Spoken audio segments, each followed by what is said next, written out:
హరిహర విరించి, హరి అంటే విష్ణువు, హర అంటే శివుడు, విరించి అంటే బ్రహ్మగారు. ఈ ముగ్గురికి స్పందించగలిగినటువంటి శక్తి కూడా ఉండదు. అమ్మవారు పక్కన ఉండి ఉండకపోతే, ఆమె అనుగ్రహం లేకపోతే వాళ్ళ ముగ్గురికి స్పందన శక్తి లేదు అన్నారు బ్రహ్మగారు, శంకర భగవత్పాదులు. స్పందన శక్తి అంటే కదలిక అని కాదు, స్పందించుట అంటే మనోధర్మం. అసలు ఆయన వెంటనే ప్రతిస్పందించారండి అంటాం. అంటే మనసు చేత తెలుసుకుని ముందు మనసులో ఒక సంకల్పం కలగడం. అసలు సంకల్ప వికల్పములు కూడా ఆమె యొక్క అనుగ్రహం లేకుండా లోపల కదిలేటటువంటి అవకాశం ఉండదు.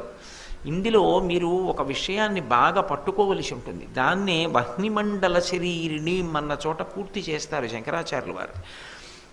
బయటికి రావడం ఆవిడ అనుగ్రహం, కదలికలు ఆగడం ఆవిడ అనుగ్రహం. కదలికలు రావాలి, కదలి